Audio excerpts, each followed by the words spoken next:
ਸ਼੍ਰੀ ਅਕਾਲ ਜੀ। ਪੰਜਾਬੀ ਰੇਡੀਓ ਤੇ Punjabi TV USA ਵੇਖ ਸੁਣ ਰਹੇ ਸਾਰੇ ਸਰੋਤਿਆਂ ਦਾ ਬਹੁਤ-ਬਹੁਤ ਸਵਾਗਤ ਹੈ। ਇਸ ਸਮੇਂ ਦੇ ਵਿਸ਼ੇਸ਼ ਪ੍ਰੋਗਰਾਮ ਬਿਯੋਂਡ ਦਾ ਹੈਡਲਾਈਨਸ ਵਿਦ ਮਨਦੀਪ ਪੂਨੀਆ ਦੇ ਵਿੱਚ। ਪ੍ਰੋਗਰਾਮ 'ਚ ਦੇਸ਼ ਵਿਦੇਸ਼ ਦੇ ਨਾਲ ਜੁੜੀਆਂ ਹੋਈਆਂ ਅਹਿਮ ਖਬਰਾਂ ਦੇ ਉੱਪਰ ਚਾਨਣਾ ਪਾਈਦਾ ਹੈ ਤੇ ਸਾਥ ਹੁੰਦਾ ਹੈ ਇਸ ਪ੍ਰੋਗਰਾਮ ਦੇ ਵਿੱਚ ਸੀਨੀਅਰ ਪੱਤਰਕਾਰ ਮਨਦੀਪ ਪੂਨੀਆ ਜੀ ਦਾ। ਕਰਦੇ ਹਾਂ ਉਹਨਾਂ ਦਾ ਪ੍ਰੋਗਰਾਮ ਦੇ ਵਿੱਚ ਸਵਾਗਤ। ਬਹੁਤ-ਬਹੁਤ ਸਵਾਗਤ ਹੈ ਜੀ। ਜੀ ਸ਼ੁਕਰੀਆ। ਸਤਿ ਸ੍ਰੀ ਅਕਾਲ ਗੁਰਪ੍ਰੀਤ।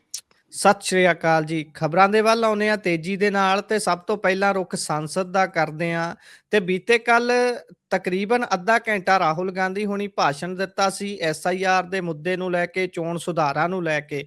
ਪਰ ਹੁਣ ਉਸ ਦਾ ਕਾਊਂਟਰ ਜਵਾਬ ਦਿੰਦੇ ਆ ਅਮਿਤ ਸ਼ਾਹ ਹੁਣੀ ਬੋਲੇ ਨੇ ਤੇ ਕਹਿੰਦੇ ਵੀ ਪਿਛਲੇ 73 ਸਾਲਾਂ ਤੋਂ PM ਹੀ ਤਾਂ ਚੁਣ ਰਿਹਾ ਚੁਣਾਵ ਆਯੋਗ ਦੇ ਮੈਂਬਰਾਂ ਨੂੰ ਤੇ ਉਹੀ ਤਾਂ ਨਿਯੁਕਤ ਕਰਦਾ ਹੈ ਸਾਰਿਆਂ ਨੂੰ।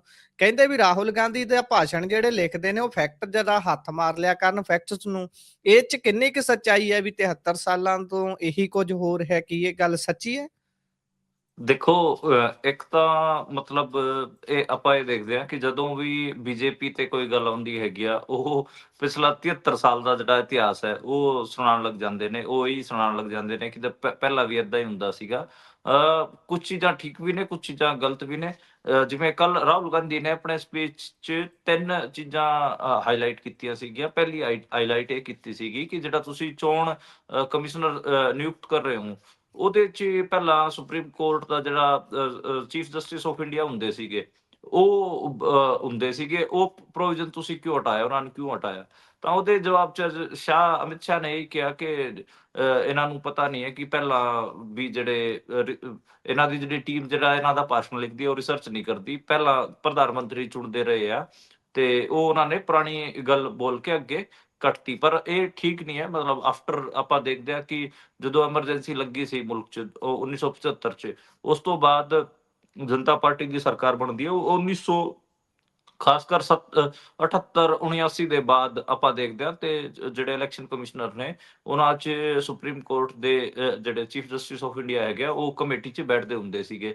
ਦੂਜਾ, ਰਾਹੁਲ ਗਾਂਧੀ ਨੇ ਕਿਹਾ ਕਿ ਚੋਣ ਆਯੋਗ 45 ਦਿਨਾਂ ਬਾਅਦ ਵੀਡੀਓ ਕਿਉਂ ਡਿਲੀਟ ਕਰ ਦਿੰਦਾ ਹੈਗਾ ਜਿਹੜੀ ਉਹਦੇ ਤੇ ਫਿਰ ਅਮਿਤ ਸ਼ਾਹ ਨੇ ਕਿਹਾ ਕਿ ਇਹਦੇ ਜਿਹੜੇ ਸਪੀਚ ਲਿਖਣ ਵਾਲੇ ਹੈਗੇ ਉਹ ਰਿਸਰਚ ਨਹੀਂ ਕਰਦੇ, ਕੋਈ ਵੀਡੀਓ ਰਿਕਾਰਡਿੰਗ ਡਿਲੀਟ ਨਹੀਂ ਕਰਦਾ। ਜੇ ਕੋਈ ਅਦਾਲਤ 'ਚ ਜਾਣਾ ਚਾਹਵੇ ਤਾਂ ਸੁਪਰੀਮ ਕੋਰਟ ਮੰਗੇ ਤਾਂ ਉਹ ਫਿਰ ਪ੍ਰੋਵਾਈਡ ਕਰਵਾਈਆਂ ਜਾਂਦੀਆਂ ਨੇ।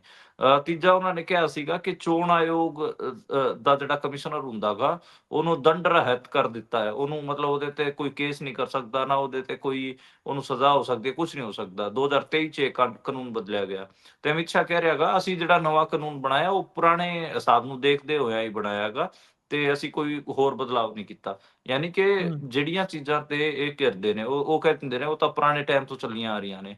ਜਿਹੜੀਆਂ ਚੀਜ਼ਾਂ ਇਹਨਾਂ ਨੇ ਕਲੇਮ ਕਰਦੀਆਂ ਹੁੰਦੀਆਂ ਨੇ ਕਿ ਨਹੀਂ ਇਹ ਤਾਂ ਅਸੀਂ ਕਰ ਰਹੇ ਹਾਂ, ਮਤਲਬ ਕ੍ਰਾਂਤੀ ਅਸੀਂ ਕਰ ਰਹੇ ਹਾਂ ਜਿੰਨੇ ਵੀ ਕੁਝ ਕੰਮ ਕਰਦੇ ਨੇ। ਬਾਕੀ ਜੇ ਕੋਈ ਕਿਸੇ ਆਪਾਂ ਕਹਿ ਦਈਏ ਕਿ ਕਿਸੇ ਸਵਾਲ 'ਚ ਫਸ ਜਾਂਦੇ ਨੇ, ਉਦੋਂ ਫਿਰ ਇਹ ਕਹਿ ਦਿੰਦੇ ਨੇ ਕਿ ਇਹ ਤਾਂ ਕਿਤੇ ਨਾ ਕਿਤੇ मतलब कम हो जाएँगे। मतलब इसमें तो यही है कि जो लीडर ऑफ अपोजिशन है, ਉਹ ਕਿੰਨਾ ਸੀਰੀਅਸ ਨੇ ਉਹ ਵੀ ਇੱਕ ਸਵਾਲ ਹੈ। ਮੈਂ ਇਹ ਗੱਲ ਕਿਉਂ ਕਹਿ ਰਿਹਾ ਹਾਂ ਕਿਉਂਕਿ ਆਫਟਰ ਦਿਸ ਸਪੀਚ ਉਹ ਵੀ ਜਰਮਨੀ ਚਲੇ ਗਏ ਤੇ ਬੀਜੇਪੀ ਨੇ ਸਵਾਲ ਵੀ ਚੱਕਿਆ, ਕਿਹਾ ਕਿ ਇਹ ਤਾਂ ਲੀਡਰ ਆਫ ਪਰਯਟਨ ਬਣੇ ਹੋਏ ਨੇ, ਯਾਨੀ ਕਿ ਟੂਰਿਜ਼ਮ ਕਰ ਰਹੇ ਨੇ, ਲੀਡਰ ਆਫ ਟੂਰਿਜ਼ਮ।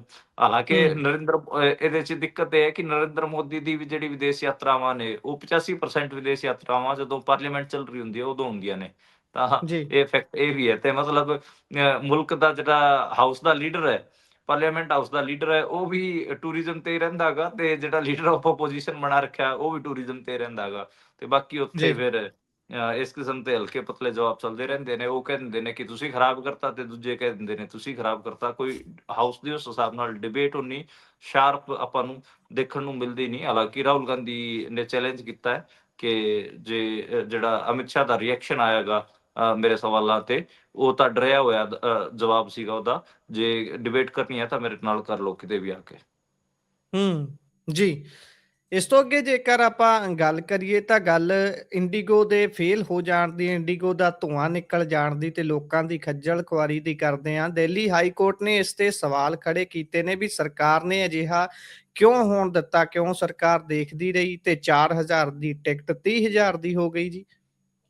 ਹਾਂਜੀ, ਇਹਦੇ 'ਚ ਦੇਖੋ ਪੀਆਈਐਲ ਪਾਈ ਗਈ ਸੀ ਕਿ ਦਿੱਲੀ ਹਾਈ ਕੋਰਟ ਦੇ ਵਿੱਚ ਉਹਦੇ 'ਚ ਸਰਕਾਰ ਨੂੰ ਘੇਰੇ 'ਚ ਲਿਆ ਗਾ ਦਿੱਲੀ ਹਾਈ ਕੋਰਟ ਨੇ। ਸਰਕਾਰ ਤੋਂ ਪੁੱਛਿਆ ਕਿ ਇਹ ਕਿਵੇਂ ਹੋ ਗਿਆ ਕਿ 4000 ਦੀ ਟਿਕਟ 23,000 ਰੁਪਏ ਦੀ ਵਿਕ ਰਹੀ ਸੀਗੀ ਤੇ ਐਡੇ ਮਾੜੇ ਹਾਲਾਤ ਕਿਵੇਂ ਹੋਏ? ਮਤਲਬ ਸਟਾਫ ਦਾ ਲਗਾ ਲਓ ਤੇ ਦੂਜਾ ਈਵਨ ਜਿਹੜਾ ਡੀਜੀਸੀਏ ਨੇ ਨਵੇਂ ਨਿਯਮ ਬਣਾਏ, ਉਹਨੂੰ ਲੈ ਕੇ ਵੀ ਕਈ ਸਾਰੇ ਸਵਾਲ ਅੱਜ ਕੋਰਟ 'ਚ ਖੜੇ ਹੋਏ। ਇਸ ਤੋਂ ਇਲਾਵੇ ਡੀਜੀਸੀਏ ਨੇ ਜਿਹੜੇ ਇੰਡੀਗੋ ਦੇ ਸੀਈਓ ਨੇ ਪੀਟਰ ਐਲਸਬਰਗ, ਉਹਨਾਂ ਨੂੰ ਵੀ ਨੋਟਿਸ ਦੇ ਕੇ ਸੰਮਨ ਦੇ ਕੇ ਬੁਲਾਇਆ ਗਾ। ਤੇ ਇਹਦੇ 'ਚ ਇਹੀ ਹੈ ਕਿ ਜਿਹੜਾ ਹਾਈ ਕੋਰਟ ਦੇ ਚੀਫ ਜਸਟਿਸ ਸੀਗੇ ਵਰਿੰਦਰ ਕੁਮਾਰ ਉਪਾਧਿਆਏ ਦਿੱਲੀ ਹਾਈ ਕੋਰਟ ਦੇ, ਉਹਨਾਂ ਨੇ ਕਿਹਾ ਕਿ 에ਅਰਲਾਈਨ ਦੇ ਜਿਹੜੇ ਕਰਮਚਾਰੀ ਨੇ ਉਹ ਸਹੀ ਵਿਵਹਾਰ ਕਰਨ ਤੇ ਪਾਇਲਟਾਂ ਦੀ ਕੰਮ ਦੇ ਘੰਟਿਆਂ ਨੂੰ ਲੈ ਕੇ ਵੀ ਉਹਨਾਂ ਨੇ ਕਿਹਾ ਕਿ ਕੋਈ ਨਿਯਮ ਬਣੇ। ਤਾਂ ਉਹ ਉਸ ਤੋਂ ਇਲਾਵਾ ਹੋਰ ਵੀ ਸਰਕਾਰ ਤੇ ਵੀ ਕਈ ਕਮੈਂਟ ਸੀਗੇ ਕਿ ਸਰਕਾਰ ਇਹ ਡੀਜੀਸੀਏ ਸਾਰਾ ਕੀ ਕਰ ਰਹੀ ਹੈ ਕਿ ਪਿਛਲੇ 8-9 ਦਿਨਾਂ ਤੋਂ ਸੈਂਕੜਿਆਂ ਜਿਹੜੀ ਫਲਾਈਟਾਂ ਹੈਗੀਆਂ ਉਹ ਕੈਂਸਲ ਹੋ ਰਹੀਆਂ ਨੇ ਤੇ ਅੱਜ ਵੀ ਤਕਰੀਬਨ 250 ਤੋਂ ਵੱਧ ਫਲਾਈਟਸ ਤੇ ਅਸਰ ਦੇਖਣ ਨੂੰ ਮਿਲਿਆ ਕੈਂਸਲ ਹੋਈਆਂ। ਤਾਂ ਇਹ ਮੰਨਿਆ ਜਾ ਰਿਹਾ ਹੈਗਾ ਕਿ 13-14 ਤਾਰੀਖ ਤੱਕ ਨੋਰਮਲ ਹੋ ਜਾਣਗੇ। ਅੱਜ ਅੰਮ੍ਰਿਤਸਰ ਦੀ ਜਿਹੜੀ 에ਅਰਪੋਰਟ ਅਥਾਰਟੀ ਉਹਨੇ ਵੀ ਇਹ ਗੱਲ ਐਕਸੈਪਟ ਕੀਤੀ ਹੈ ਕਿ 13-14 ਦਸੰਬਰ ਤੱਕ ਚੀਜ਼ਾਂ ਨੋਰਮਲ ਹੋਣਗੀਆਂ। ਜੀ। ਉਧਰ ਗੋਆ ਦੇ ਵਿੱਚ ਇੱਕ ਨਾਈਟ ਕਲੱਬ ਅੱਗ ਦੀ ਭੇਟ ਚੜ੍ਹ ਗਿਆ ਸੀ। 25 ਤੋਂ ਵੱਧ ਮੌਤਾਂ ਦੱਸੀਆਂ ਜਾਂਦੀਆਂ ਨੇ ਤੇ ਇਸ ਵਿਚਾਲੇ ਜਿਹੜੇ ਮਾਲਕ ਸੀ, ਖਬਰ ਆ ਰਹੀ ਸੀ ਕਿ ਸਾਰੇ ਦੇ ਸਾਰੇ ਭੱਜ ਗਏ ਨੇ, ਵਿਦੇਸ਼ ਚਲੇ ਗਏ ਨੇ ਤੇ ਪਰ ਇੱਕ ਮਾਲਕ ਅੜਿੱਕੇ ਚੜਿਆ ਕਹਿੰਦੇ ਹੁਣ। ਇੰਟਰਪੋਲ ਹੋ ਰੱਖਿਆ ਗਾ ਓਦਾਂ। ਇਹ ਗੱਲ ਜੀ। ਸਹੀ ਹੈ ਕਿ ਇੱਧਰ ਪਾਰਲੀਮੈਂਟ ਚੱਲ ਰਹੀ ਸੀ ਦਿੱਲੀ ਦੇ ਵਿੱਚ, ਉੱਥੇ ਜਿਹੜੇ ਲੋਕ ਸੀਗੇ ਉਹ ਨਾਈਟ ਕਲੱਬ 'ਚ ਮਰ ਰਹੇ ਸੀਗੇ ਤੇ ਉਸ ਜਿਹੜੀ ਇੰਡੀਗੋ 에ਅਰਲਾਈਨਸ ਦਾ ਕ੍ਰਾਈਸਿਸ ਚੱਲ ਰਿਹਾ ਗਾ। ਦੱਸਿਆ ਜਾ ਰਿਹਾ ਹੈਗਾ ਕਿ ਉਸ ਇੰਡੀਗੋ 에ਅਰਲਾਈਨਸ 'ਚ ਚੜ੍ਹ ਕੇ ਜਿਹੜੇ ਲੂਥਰਾ ਬ੍ਰਦਰਸ ਸੀਗੇ ਉਸ ਕਲੱਬ ਦੇ ਮਾਲਕ, ਉਹ ਫਰਾਰ ਹੋ ਗਏ। ਤਾਂ ਮਤਲਬ ਇਹ ਆਪਾਂ ਕਹਿ ਲਈਏ ਕਿ ਬੜਾ ਅਜੀਬ ਕਿਸਮ ਦਾ ਦੇਸ਼ ਹੈ, ਉਲਝਣ ਮਤਲਬ ਇਹਨੂੰ ਆਪਾਂ ਕੀ ਕਹੀਏ ਕਿਉਂਕਿ ਬਹੁਤ ਕੰਪਲੈਕਸਿਟੀਜ਼ ਦਾ ਮੁਲਕ ਹੈਗਾ ਕਿ ਦੇਖੋ ਇੰਡੀਗੋ ਦਾ ਕ੍ਰਾਈਸਿਸ ਚੱਲ ਰਿਹਾ ਸੀ, ਫਲਾਈਟਾਂ ਕੈਂਸਲ ਹੋ ਰਹੀਆਂ ਸੀ, ਉਹ ਹੀ ਫਲਾਈਟਾਂ ਲੈ ਕੇ ਉਹ ਅਗਲੇ ਲੁਥਰਾ ਬ੍ਰਦਰ ਥਾਈਲੈਂਡ ਭੱਜ ਗਏ। ਤੇ ਮੌਕੇ ਤੇ ਪਾਰਲੀਮੈਂਟ ਦਾ ਸੈਸ਼ਨ ਚੱਲ ਰਿਹਾ ਸੀ। ਇਹ ਗੱਲ ਵੀ ਉੱਥੇ ਐਮਪੀ ਜਿਹੜੇ ਹੈਗੇ ਅਰਮਾਨ ਬੈਨੀਵਾਲ ਉਹਨਾਂ ਨੇ ਚੱਕੀ ਕਿ 25 ਲੋਕ ਮਰ ਗਏ ਗੋਆ ਦੇ ਵਿੱਚ। ਤੇ ਇਹ ਸਾਰਾ ਕੁਝ ਹੋ ਰਿਹਾ ਸੀਗਾ ਨਾਲ ਦੀ ਨਾਲ, ਮਤਲਬ ਇੱਕ escape ਰੂਟ ਵੀ ਸੀਗਾ ਤੇ ਜਿਹੜੇ ਲੋਕ ਮਰੇ ਉਹਨਾਂ ਵਾਸਤੇ ਮੁਆਵਜ਼ੇ ਦਾ ਵੀ ਐਲਾਨ ਕਰ ਦਿੱਤਾ ਗਿਆ। ਯਾਨੀ ਕਿ ਸਾਰਿਆਂ ਵਾਸਤੇ ਸਾਰਾ ਕੁਝ ਕਰ ਦਿੱਤਾ ਗਿਆ ਤੇ ਸਾਰੀਆਂ ਹੂੰ। ਚੀਜ਼ਾਂ ਅਣਸੁਲਝੀਆਂ ਛੱਡ ਦਿੱਤੀਆਂ ਗਈਆਂ। ਤੇ ਇਹ ਇੱਕ ਅਜੀਬ ਜਿਹੀ ਗੱਲ ਹੈ। ਹਾਲਾਂਕਿ ਜਿਹੜੇ ਲੂਥਰਾ ਬ੍ਰਦਰਸ ਹੈਗੇ ਆ, ਉਹ ਤਾਂ ਮਤਲਬ ਫਰਾਰ ਹੈਗੇ ਆ, ਉਹ ਤਾਂ ਭੱਜ ਗਏ ਹੈਗੇ ਆ। ਮੇਨ ਮਾਲਕ ਭੱਜ ਗਏ ਹੈਗੇ ਆ। ਕੋਈ ਮਾੜਾ-ਮੋਟਾ ਕਿਸੇ ਦਾ ਸ਼ੇਅਰ ਹੋਣਾ, ਬਿਜ਼ਨਸ ਪਾਰਟਨਰ ਹੋਣਾ ਉਹਨਾਂ ਦਾ, ਉਹਨੂੰ ਫੜਿਆ ਗਾ ਤੇ ਉਹਨੂੰ ਫੜ ਕੇ ਮਤਲਬ ਇਹ ਜਤਾਉਣ ਦੀ ਕੋਸ਼ਿਸ਼ ਹੋ ਰਹੀ ਕਿ ਦੇਖੋ ਅਸੀਂ ਇਹਨਾਂ ਦੇ ਮਾਲਕ ਨੂੰ ਫੜ ਲਿਆ। ਜੀ। ਇਸ ਤੋਂ ਅਗਲੀ ਖਬਰ ਤੇ ਵੱਲ ਆਪਾਂ ਵਧਦੇ ਹਾਂ ਤਾਂ ਉਧਰ ਸ਼ਸ਼ੀ ਥਰੂਰ ਦਾ ਨਾਮ ਇੱਕ ਅਵਾਰਡ ਜਿਸ ਦਾ ਨਾਮ ਵੀਰ ਸਾਵਰਕਰ ਦੱਸਿਆ ਜਾ ਰਿਹਾ, ਉਸ ਦੇ ਲਈ ਇੱਕ ਐਨਜੀਓ ਦੇ ਵੱਲੋਂ ਅਨਾਉਂਸ ਕਰ ਦਿੱਤਾ ਗਿਆ, ਪਰ ਸ਼ਸ਼ੀ ਥਰੂਰ ਹੁਣੀ ਇਸ ਤੋਂ ਹੁਣ ਇਨਕਾਰ ਕਰ ਰਹੇ ਨੇ। ਇਹ ਸਾਰਾ ਮਾਮਲਾ ਕੀ ਹੈ ਜੀ? ਵੈਸੇ ਵੀਰ ਸਾਵਰਕਰ ਦੇ ਨਾਮ ਦੇ ਉੱਤੇ ਵਿਵਾਦ ਹੈ, ਇਸ ਅਵਾਰਡ ਤੇ ਵਿਵਾਦ ਹੈ ਜਾਂ ਗੱਲ ਸਾਰੀ ਹੈਗੀ ਕੀ ਹੈ ਜੀ? ਦੇਖੋ, ਇਹ ਤਾਂ ਸਾਵਰਕਰ ਨੂੰ, ਬੀਡੀ ਸਾਵਰਕਰ ਨੂੰ ਵੀਰ ਸਾਵਰਕਰ ਕਹਿਣਾ ਆਪਣੇ ਆਪ 'ਚ ਹੀ ਮਤਲਬ ਬਹੁਤ ਸਾਰੇ ਵਿਵਾਦ ਖੜੇ ਕਰਦਾ ਗਾ। ਜਿਹੜੇ ਬੰਦੇ ਨੇ ਮਾਫ਼ੀਨਾਮੇ ਮੰਗੇ ਹੋਣ ਤੇ ਅੰਗਰੇਜ਼ਾਂ ਤੋਂ ਪੈਨਸ਼ਨ ਲਈ ਹੋਵੇ, ਉਹ ਕਿਵੇਂ ਤੁਸੀਂ ਉਹਨੂੰ ਵੀਰ ਕਹਿ ਸਕਦੇ ਹੋ? ਪਹਿਲੀ ਗੱਲ ਤਾਂ ਇਹੀ ਹੈ। ਚਲੋ ਖੈਰ, ਕਿਉਂਕਿ ਆਰਐਸਐਸ, ਬੀਜੇਪੀ ਵਾਲੇ ਵੀਰ ਸਾਵਰਕਰ ਕਹਿੰਦੇ ਰਹਿੰਦੇ ਆ ਤਾਂ ਆਪਾਂ ਸੋ ਕਾਲਡ ਵੀਰ ਸਾਵਰਕਰ ਆਪਾਂ ਇਸਤੇਮਾਲ ਕਰ ਲੈਂਦੇ ਹਾਂ ਗੱਲਬਾਤ ਕਰਨ ਵਾਸਤੇ। ਜਿਹੜੀ ਇਹ ਐਨਜੀਓ ਸੀਗੀ, ਇਹਦਾ ਆਰਐਸਐਸ ਵਾਲਾ ਬੈਕਗਰਾਉਂਡ ਹੈ ਜੀ। ਐਚਆਰਡੀਐਸ ਨਾਂ ਦੀ ਐਨਜੀਓ ਤੇ ਹਰ ਸਾਲ ਵੀਰ ਸਾਵਰਕਰ ਦੇ ਨਾਂ ਤੇ ਅਵਾਰਡ ਦਿੰਦੀ ਹੈ ਤੇ ਇਹਦੇ ਜਿਹੜੇ ਫਾਊਂਡਰ ਨੇ, ਸੰਸਥਾਪਕ ਨੇ, ਅਜੀ ਕ੍ਰਿਸ਼ਨਨ ਨੇ ਦਾਅਵਾ ਕੀਤਾ ਕਿ ਸ਼ਸ਼ੀ ਥਰੂਰ ਨੂੰ ਅਸੀਂ ਪ੍ਰੋਪਰ ਕਮਿਊਨੀਕੇਟ ਕੀਤਾ ਸੀਗਾ ਕਿ ਭਾਈ ਅਸੀਂ ਤੁਹਾਨੂੰ ਇਹ ਅਵਾਰਡ ਦਿਆਂਗੇ। ਉਹਨੂੰ ਹਾਮੀ ਭਰੀ ਸੀਗੀ, ਉਹਨੇ ਕਿਹਾ ਸੀਗਾ ਹਾਂ ਮੈਂ ਲੈ ਲਿਆਂਗਾ। ਪਰ ਜਦੋਂ ਇਹ ਅਵਾਰਡ ਅਨਾਉਂਸ ਹੋ ਗਿਆ ਤੇ ਟਵਿੱਟਰ ਤੇ ਆਊਟਰੇਜ ਹੋਈ, ਸ਼ਸ਼ੀ ਥਰੂਰ ਦੇ ਪੈਰ ਖਿੱਚੇ ਗਏ ਕਿ ਤੁਸੀਂ ਕਾਂਗਰਸੀ ਹੋ ਕੇ ਕਿਵੇਂ ਇੱਕ ਆਰਐਸਐਸ ਦੇ ਜਿਹੜੇ ਆਈਡੀਅਲ ਹੈਗੇ ਆ ਉਹਨਾਂ ਦੇ ਨਾਂ ਤੇ ਅਵਾਰਡ ਲੈ ਸਕਦੇ ਹੋ। ਉਸ ਤੋਂ ਬਾਅਦ ਫਿਰ ਸ਼ਸ਼ੀ ਥਰੂਰ ਮੁੱਕਰ ਗਿਆ ਹੈਗਾ। ਓਦਾਂ ਸ਼ਸ਼ੀ ਥਰੂਰ ਆਪਾਂ ਪਿਛਲੇ ਲੰਬੇ ਸਮਾਂ ਤੋਂ ਦੇਖ ਰਹੇ ਹਾਂ ਆਫਟਰ ਆਪਰੇਸ਼ਨ ਸੰਦੂਰ ਕਿ ਖਾਸਾ ਬੀਜੇਪੀ ਨਾਲ ਉਹਨਾਂ ਦੀ ਗਲਬਈਆਂ ਰਹਿੰਦੀ ਹੈਗੀ ਆ। ਜਿਹੜੇ ਆਪਰੇਸ਼ਨ ਸੰਦੂਰ ਵਾਸਤੇ ਵਰਲਡ ਟੂਰ ਗਿਆ ਸੀ ਉਹਦੇ 'ਚ ਵੀ ਉਹ ਸ਼ਾਮਲ ਸੀਗਾ। ਤੇ ਹੁਣ ਜਿਹੜਾ ਆਪਾਂ ਨੂੰ ਪਤਾ ਕਿ ਰਸ਼ੀਆ ਤੋਂ ਜਿਹੜੇ ਰਾਸ਼ਟਰਪਤੀ ਆਏ ਪੁਤਿਨ, ਉਹਦੇ ਜਿਹੜਾ ਡਿਨਰ ਸੀਗਾ ਉਹਦੇ 'ਚ ਸਟੇਟ ਡਿਨਰ ਜਿਹੜਾ ਕਰਵਾਇਆ ਗਿਆ, ਉਹਦੇ 'ਚ ਲੀਡਰ ਆਫ ਆਪੋਜੀਸ਼ਨ ਨੂੰ ਬੁਲਾਉਣ ਦੀ ਥਾਂ ਤੇ ਸ਼ਸ਼ੀ ਥਰੂਰ ਨੂੰ ਕਾਂਗਰਸ ਵੱਲੋਂ ਬੁਲਾ ਰੱਖਿਆ ਸੀਗਾ। ਤਾਂ ਇਹ ਮਤਲਬ ਕਾਂਗਰਸ ਦਾ ਆਗੂ ਹੋ ਕੇ ਲਗਾਤਾਰ ਬੀਜੇਪੀ ਨਾਲ ਗੱਲਬਾਈਆਂ ਇਹਦੀਆਂ ਦਿਖਦੀਆਂ ਨੇ।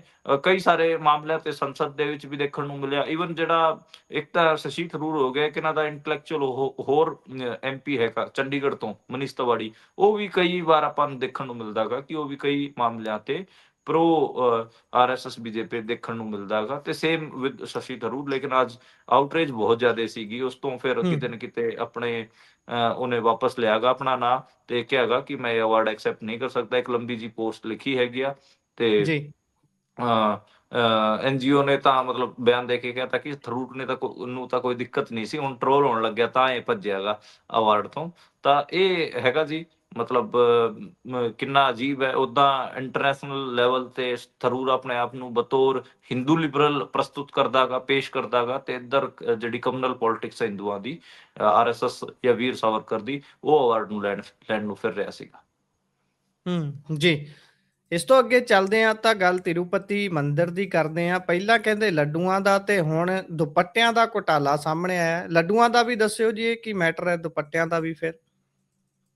ਦੇਖੋ, ਲੱਡੂਆਂ ਦਾ ਤਾਂ ਉਹ ਘੁਟਾਲਾ ਉਹ ਚੱਲਿਆ ਸੀਗਾ ਕਿ ਜਿਹੜੇ ਆਪਾਂ ਨੂੰ ਪਤਾ ਕਿ ਦੇਸੀ ਘਿਓ ਦੱਸ ਕੇ ਜਿਹੜੇ ਲੱਡੂ ਵੇਚੇ ਗਏ ਸੀਗੇ, ਤੇ ਉਹ ਜਿਹੜਾ ਘਿਓ ਸੀਗਾ ਉਹ ਬਹੁਤ ਜ਼ਿਆਦਾ ਨਕਲੀ ਨਿਕਲਿਆ ਸੀਗਾ, ਤੇ ਉਸ ਤੋਂ ਕਰੋੜਾਂ ਰੁਪਏ ਦੇ ਲੱਡੂ ਵੇਚੇ ਗਏ ਇਸ ਟਰਸਟ ਵੱਲੋਂ। ਤੇ ਹੁਣ ਜਿਹੜੇ ਦੁਪੱਟੇ ਸੀਗੇ ਇਹਨਾਂ ਨੂੰ ਸਿਲਕ ਦੇ ਦੱਸ ਕੇ 13 ਪੋਲੀਸਟਰ ਦੇ ਜਿਹੜੇ ਦੁਪੱਟੇ ਸੀਗੇ, ਉਹਨਾਂ ਨੂੰ ਸਿਲਕ ਦੇ ਦੱਸ ਕੇ 1300 ਰੁਪਏ ਦੇ ਇਹ ਦੁਪੱਟੇ ਵੇਚੇ ਗਏ ਹੈਗੇ ਆ, ਤੇ ਤਕਰੀਬਨ 55 ਕਰੋੜ ਰੁਪਏ ਦਾ ਸਕੈਮ ਦੱਸਿਆ ਜਾ ਰਿਹਾ ਹੈਗਾ। ਦੇਖੋ, ਇਹ ਰਿਲੀਜੀਅਸ ਥਾਵਾਂ ਹੁੰਦੀਆਂ ਨੇ। ਹੁਣ ਉੱਥੇ ਤਾਂ ਮੈਂ ਇੱਕ ਮੇਰੇ ਪਿੰਡ ਦੇ ਬੰਦੇ ਨੂੰ ਜਾਣਦਾ ਗਾ, ਉਹ ਜਿਹੜੀ ਰਾਖ ਹੁੰਦੀ ਹੈ ਨਾ ਆਪਣੇ ਜਿਹੜੀ ਕੁਛ ਵੀ ਆਪਾਂ ਜਲਾ ਦਿੰਦੇ, ਉਸ ਤੋਂ ਬਾਅਦ ਬਚ ਜਾਂਦਾ ਗਾ, ਐਸ਼ਿਜ਼ ਬਚ ਜਾਂਦੇ ਨੇ, ਉਹਨਾਂ ਨੂੰ ਵੇਚ ਕੇ ਆ ਜਾਂਦਾ ਗਾ। ਉਹਨੂੰ ਕਹਿੰਦਾ ਗਾ ਕਿ ਇਹ ਤਾਂ ਪਵਿੱਤਰ ਹਵਨ ਕੁੰਡ ਦੀ ਐਸ਼ਿਜ਼ ਨੇ, ਇਹ ਤੁਸੀਂ ਲਓਗੇ ਤਾਂ ਤੁਹਾਡੇ ਘਰ 'ਚ ਇਹ ਹੋ ਜਾਊਗਾ। ਤਾਂ ਮਤਲਬ ਧਾਰਮਿਕ ਥਾਵਾਂ ਤੇ ਤਾਂ ਤੁਸੀਂ ਕੁਛ ਵੀ ਵੇਚ ਸਕਦੇ ਹੋ, ਕਿ ਉੱਥੇ ਤਾਂ ਬੰਦਾ ਸ਼ਰਧਾਲੂ ਬਣ ਕੇ ਆ ਰਿਹਾ ਹੈਗਾ, ਸਾਰਾ ਕੁਛ ਸਰੈਂਡਰ ਕਰਕੇ ਆ ਰਿਹਾ ਹੈਗਾ, ਉਹ ਥੋੜ੍ਹਾ ਨਾ ਇਹ ਦੇਖੂਗਾ। ਆਪਾਂ ਨੂੰ ਪਤਾ ਹੈ ਜਿਹੜੀ ਧਾਰਮਿਕ ਸੰਸਥਾਵਾਂ ਹੁੰਦੀਆਂ ਨੇ, ਧਾਰਮਿਕ ਆਪਾਂ ਕਹਿ ਲਈਏ ਮੰਦਿਰ ਵਗੈਰਾ ਹੁੰਦੇ ਨੇ, ਉਹਨਾਂ 'ਚ ਕਿੰਨਾ ਕੁਛ ਚੱਲਦਾ ਹੈਗਾ, ਕਿਵੇਂ ਪ੍ਰਸ਼ਾਦ ਵੀ ਵੇਚੇ ਜਾਂਦੇ ਨੇ, ਥਾਵਾਂ ਵੇਚੀਆਂ ਜਾਂਦੀਆਂ ਨੇ। ਤੇ ਇਹੀ ਹੈ ਜੀ ਤਿਰੂਪਤੀ ਦਾ ਮਾਮਲਾ। ਬਹੁਤ ਸਾਰੇ ਮੰਦਿਰ ਤਾਂ ਏਦਾਂ ਦੇ ਹੈਗੇ ਆ ਜਿਨ੍ਹਾਂ ਕੋਲ ਜਿੰਨਾ ਚੜਾਵਾ ਆਉਂਦਾ ਗਾ, ਉਹਨੂੰ ਉਹ ਬਾਹਰ ਦੱਸਦੇ ਵੀ ਨਹੀਂ ਕਿ ਇੰਨਾ ਆਇਆ ਗਾ। ਜੀ। ਤਾਂ ਇਹ ਮਤਲਬ ਆਸਥਾ ਦੇ ਨਾਂ ਤੇ ਤਾਂ ਤੁਸੀਂ ਬੰਦੇ ਨੂੰ ਕੁਛ ਵੀ ਵੇਚ ਸਕਦੇ ਹੋ। 55 ਕਰੋੜ ਤਾਂ ਮੈਨੂੰ ਲੱਗਦਾ ਥੋੜੇ ਹੈਗੇ ਆ, ਤਾਂ ਛੋਟਾ ਡੇਟਾ ਨਿਕਲ ਕੇ ਆਇਆ ਹੈਗਾ। ਜੇ ਚੱਜ ਦੇ ਤਰੀਕੇ ਨਾਲ ਇਹਦਾ ਐਨਾਲਿਸਿਸ ਹੋ ਗਿਆ ਤਾਂ ਫਿਰ ਵੱਡਾ ਅਮਾਊਂਟ ਨਿਕਲ ਕੇ ਆਊਗਾ। ਤੇ ਜੀ। ਨਕਲੀ ਘਿਓ ਕੀ ਹੁੰਦਾ ਗਾ ਮੁਲਕ 'ਚ, ਇੰਨਾ ਤਾਂ ਨਕਲੀਆਂ ਚੀਜ਼ਾਂ ਮਿਲੀਆਂ ਜਾਂਦੀਆਂ ਨੇ। ਚਲੋ, ਲੱਡੂ ਖੋਆ ਤੇ ਨਕਲੀ ਘਿਓ ਦੇ ਘੱਟੋ ਘੱਟ ਸੀਤਾ ਪ੍ਰਸਾਦੀ ਐਂ ਕਹਿ ਕੇ ਆਪਣੇ ਮਨ ਨੂੰ ਸ਼ਰਧਾਲੂਆਂ ਨੂੰ ਖੁਸ਼ ਕਰ ਲੈਣਾ ਚਾਹੀਦਾ। ਹੋਰ ਤਾਂ ਕੋਈ ਮਤਲਬ ਤੁਸੀਂ ਕਿੱਥੇ ਜਾਓਗੇ? ਨਾ ਤਾਂ RTI, ਨਾ ਕੋਈ ਤੁਸੀਂ ਕੋਈ ਕਿਸੇ ਨੂੰ ਕਿਸੇ ਤੇ ਕੇਸ ਕਰ ਸਕਦੇ, ਨਾ ਕੁਛ ਹੋਰ। ਮਤਲਬ ਬਣਨਾ ਕੁਛ ਨਹੀਂ, ਤਾਂ ਫਿਰ ਮਤਲਬ ਆਪਣੇ ਮਨ ਨੂੰ ਸਮਝਾਉਣਾ ਹੁੰਦਾ ਗਾ, ਤੇ ਸ਼ਰਧਾਲੂਆਂ ਨੂੰ ਸਮਝਾ ਲੈਣਾ ਚਾਹੀਦਾ ਕਿ ਕੋਈ ਨੀ, ਇੰਨਾ ਬੁਰਾ ਸਮਾਨ ਖਾਂਦੇ ਆ ਤੇ ਨਕਲੀ ਘਿਓ ਦੇ ਲੱਡੂ ਵੀ ਖਾ ਕੇ। ਤੇ ਜਿਹੜੇ ਨਕਲੀ ਦੁਪੱਟੇ ਗਏ ਨੇ ਪੋਲੀਸਟਰ ਵਾਲੇ, ਉਹਨਾਂ ਨੂੰ ਸ਼ਰਧਾਲੂਆਂ ਨੂੰ ਇਹ ਮੰਨਣਾ ਚਾਹੀਦਾ ਹੈਗਾ ਕਿ ਇਹ ਸਿਲਕ ਦੇ ਹੀ ਨੇ, ਇਸ ਤੋਂ ਇਲਾਵਾ ਕੋਈ ਹੋਰ ਚਾਰਾ ਹੈ ਨਹੀਂ ਉਹਨਾਂ ਕੋਲ। ਜੀ। ਇਸ ਤੋਂ ਅੱਗੇ ਚੱਲਦੇ ਹਾਂ ਤਾਂ ਗੱਲ ਕਰੀਏ ਹਨੂੰਮਾਨਗੜ੍ਹ ਦੇ ਵਿੱਚ। ਕਹਿੰਦੇ ਕਿਸਾਨਾਂ ਤੇ ਪੁਲਿਸ ਦੇ ਵਿਚਾਲੇ ਝੜਪ ਹੋਈ ਹੈ। ਝੜਪ ਵੀ ਵਾਹਵਾ ਤਕੜੀ ਦੱਸੀ ਜਾ ਰਹੀ ਹੈ। ਕਹਿੰਦੇ ਗੱਡੀਆਂ ਨੂੰ ਅੱਗ ਲੱਗੀ ਤੇ ਆਸੂ ਗੈਸ ਦੇ ਗੋਲੇ ਤੱਕ ਦਾਗੇ ਗਏ। ਹਾਂਜੀ, ਇਹ ਉੱਥੇ ਵੱਡਾ ਅੰਦੋਲਨ ਚੱਲ ਰਿਹਾ ਹੈਗਾ ਹਨੂੰਮਾਨਗੜ੍ਹ। ਓਦਾਂ ਆਪਾਂ ਨੂੰ ਪਤਾ ਕਿ ਉੱਥੇ ਜ਼ਿਆਦਾ ਪੰਜਾਬੀ ਵਸਦੇ ਨੇ, ਟਿੱਬੀ ਕਸਬੇ ਦੇ ਨੇੜੇ ਇਹ ਗੱਲ ਹੈ। ਤੇ ਉੱਥੇ ਆਪਣੇ ਸਿੱਖ ਅਤੇ ਜਾਟ ਜ਼ਿਆਦਾ ਬਰਾਦਰੀ ਦੇ ਤੌਰ ਤੇ ਹੈਗੇ, ਕਿਸਾਨੀ ਹੈਗੀ ਆ ਬੇਸਿਕਲੀ। ਤੇ ਟਿੱਬੀ ਕਸਬੇ ਦੇ ਉੱਥੇ ਇੱਕ ਐਥਨੋਲ ਦੀ ਫੈਕਟਰੀ ਸੀਗੀ, ਜਿਵੇਂ ਜੀਰੇ 'ਚ ਸ਼ਰਾਬ ਦੀ ਫੈਕਟਰੀ ਵਾਲਾ ਮਾਮਲਾ ਸੀਗਾ, ਸੇਮ ਉੱਥੇ ਹਨੂੰਮਾਨਗੜ੍ਹ 'ਚ ਟਿੱਬੀ ਦੇ ਵਿੱਚ ਐਥਨੋਲ ਦੀ ਫੈਕਟਰੀ ਸੀਗੀ। ਉਹਦੇ ਕਰਕੇ ਉੱਥੇ ਖਾਸਾ ਆਲੇ ਦੁਆਲੇ ਉਹ ਪ੍ਰਦੂਸ਼ਣ ਹੋ ਰਿਹਾ ਸੀ, ਗਰਾਊਂਡ ਵਾਟਰ ਵੀ ਖਰਾਬ ਹੋ ਰਿਹਾ ਸੀਗਾ, ਤੇ ਖਾਸਾ ਪ੍ਰਦੂਸ਼ਣ ਵੀ ਹੋ ਰਿਹਾ ਸੀ। ਉਹਦੀ ਦੀਵਾਰ ਢਾਈ ਹੈਗੀ ਆ ਜੀ ਕਿਸਾਨਾਂ ਨਾਲ ਰਲ ਕੇ। ਅੱਜ ਤਕਰੀਬਨ ਦੱਸਿਆ ਜਾ ਰਿਹਾ ਹੈਗਾ ਕਿ ਤਕਰੀਬਨ 30-40 ਹਜ਼ਾਰ ਕਿਸਾਨ ਜਿਹੜੇ ਹੈਗੇ ਇਲਾਕੇ ਦੇ, ਉਹ ਇਕੱਠੇ ਹੋਏ ਸੀਗੇ। ਉਹਦੇ 'ਚ ਫਿਰ ਕਈ ਕਿਸਾਨਾਂ ਨੂੰ ਵੀ ਚੋਟ ਆਈ ਹੈ ਜੀ, ਕਈ ਸਾਰੀਆਂ ਗੱਡੀਆਂ ਵੀ ਸਾੜੀਆਂ ਗਈਆਂ। ਉੱਥੋਂ ਦੇ ਜਿਹੜੇ ਲੋਕਲ ਕਾਂਗਰਸ ਦੇ ਵਿਧਾਇਕ ਹੈਗੇ ਆ, ਅਭਿਮਨਿਊ ਪੂਨੀਆ, ਨੌਜਵਾਨ ਹੀ ਨੇ, ਸਾਡੀ ਉਮਰ ਦੇ ਹੀ ਨੇ, ਤੇ ਉਹ ਵੀ ਇਹਦੇ 'ਚ ਜ਼ਖਮੀ ਹੋਏ ਨੇ, ਉਹ ਵੀ ਇਹਦੇ 'ਚ ਸ਼ਾਮਲ ਸੀਗੇ। ਤੇ ਪਰ ਕਿਸਾਨਾਂ ਨੇ ਜਿਹੜੀ ਫੈਕਟਰੀ ਦੀ ਦੀਵਾਰ ਨੂੰ ਢਾਹ ਦਿੱਤਾ ਹੈਗਾ, ਤੇ ਖਾਸਾ ਉੱਥੇ ਇੰਟਰਨੈਟ ਸ਼ਟਡਾਊਨ ਵੀ ਲੱਗਿਆ ਹੋਇਆ ਗਾ, ਤੇ ਪੁਲਿਸ ਨੇ ਲਾਠੀ ਚਾਰਜ ਵੀ ਕੀਤੇ, ਅਥਰੂ ਗੈਸ ਦੇ ਗੋਲੇ ਵੀ ਦਾਗੇ ਹੈਗੇ ਆ, ਤੇ ਅਥਰੂ ਗੈਸ ਦੇ ਗੋਲਿਆਂ ਕਰਕੇ ਵੀ ਕਈ ਜਿਹੜੇ ਕਿਸਾਨ ਹੈਗੇ ਆ ਜ਼ਖਮੀ ਹੋਏ ਹੈਗੇ ਆ। ਮੈਂ ਵਿਜ਼ੂਅਲਸ ਦੇਖ ਰਿਹਾ ਸੀਗਾ, ਬੁਰੇ ਤਰੀਕੇ ਨਾਲ ਜਿਹੜੇ ਆਪਾਂ ਕਹਿ ਲਈਏ ਕਿ ਜਿਹੜੀ ਪੁਲਿਸ ਸੀਗੀ ਉਹਨੇ ਬਿਹੇਵ ਕੀਤਾ ਕਿਸਾਨਾਂ ਨਾਲ। ਹਾਲਾਂਕਿ ਕਿਸਾਨ ਵੀ ਬਾਅਦ 'ਚ ਫਿਰ ਇੱਕ ਰਿਐਕਸ਼ਨ ਦੇਖਣ ਨੂੰ ਮਿਲਿਆ, ਖੇਤਾਂ 'ਚ ਐਂ ਫੈਲੇ ਹੋਏ ਸੀ ਕਿਸਾਨ, ਤੇ ਉਸ ਫੈਕਟਰੀ ਨੂੰ ਘੇਰਿਆ ਹੋਇਆ ਸੀ, ਦੀਵਾਰ ਢਾਹ ਕੇ ਹੀ ਫਿਰ ਕਿਸਾਨਾਂ ਨੇ ਦਮ ਲਿਆ ਗਾ। ਦੇਖਦੇ ਹਾਂ ਇਸ ਅੰਦੋਲਨ 'ਚ ਨਿਕਲਦਾ ਕੀ ਹੈ। ਕਿਸਾਨਾਂ ਦੀ ਸਿੱਧੀ ਡਿਮਾਂਡ ਹੈ ਕਿ ਜਿਹੜੀ ਇਹ ਟਿੱਬੀ ਦੇ ਵਿੱਚ ਜਿਹੜਾ ਸਾਰਾ ਕੁਝ ਚੱਲ ਰਿਹਾ ਗਾ, ਤੇ ਇਸ 'ਚ ਇਹ ਫੈਕਟਰੀ ਬੰਦ ਹੋਣੀ ਚਾਹੀਦੀ, ਕਿਸਾਨਾਂ ਦੀ ਖੁੱਲੀ ਡਿਮਾਂਡ ਹੈ। ਬਾਕੀ ਉੱਥੋਂ ਦੇ ਜਿਹੜੀ ਲੋਕਲ ਲੀਡਰਸ਼ਿਪ ਹੈ ਰਾਜਸਥਾਨ ਦੀ, ਆਪੋਜੀਸ਼ਨ ਦੀ ਖਾਸ ਕਰ, ਉਹਨੇ ਮਤਲਬ ਇਸ ਮਾਮਲੇ ਨੂੰ ਖਾਸਾ ਇਸ਼ੂ ਬਣਾਇਆ ਹੋਇਆ ਗਾ। ਜੀ। ਇਸ ਤੋਂ ਅੱਗੇ ਆਪਾਂ ਚੱਲਦੇ ਹਾਂ ਤਾਂ ਗੱਲ ਲੁਧਿਆਣੇ ਦੀ ਕਰਦੇ ਹਾਂ। ਲੁਧਿਆਣੇ ਦੇ ਵਿੱਚ KMM ਕਿਸਾਨ ਮਜ਼ਦੂਰ ਮੋਰਚਾ ਦੇ ਲੀਡਰਾਂ ਨੇ ਚਿੱਪ ਵਾਲੇ ਮੀਟਰ ਲਾਹੇ ਨੇ। ਵੈਸੇ ਆਪਾਂ ਕੱਲ ਵੀ ਇਸ ਤੇ ਗੱਲ ਕੀਤੀ ਸੀ ਤੇ ਖਾਸਾ ਵਿਰੋਧ ਹੋ ਰਿਹਾ ਹੈ ਇਸ ਦਾ। ਹਾਂਜੀ, ਇਹ ਲੁਧਿਆਣੇ ਇਲਾਕੇ 'ਚ ਤਾਂ ਖਾਸਾ ਅੱਜ ਦੇਖਣ ਨੂੰ ਮਿਲਿਆ। ਲੁਧਿਆਣੇ 'ਚ ਜਿਹੜਾ ਸਸਰਾਲੀ ਵਾਲਾ ਇਲਾਕਾ ਹੈ, ਉੱਥੇ ਆਲੇ-ਦੁਆਲੇ ਦੇ ਪਿੰਡਾਂ 'ਚ ਕਿਸਾਨ ਆਗੂਆਂ ਨੇ ਬਿਜਲੀ ਦੇ ਮੀਟਰ ਤਾਰੇ ਨੇ, ਤੇ ਇਹਦੀ ਜਿਹੜੀ ਅਗਵਾਈ ਸੀ ਦਿਲਬਾਗ ਸਿੰਘ ਹੋਣੀ ਕਰ ਰਹੇ ਸੀਗੇ, ਕਿਸਾਨ ਆਗੂ ਹੈਗੇ ਆ ਲੁਧਿਆਣੇ ਦੇ।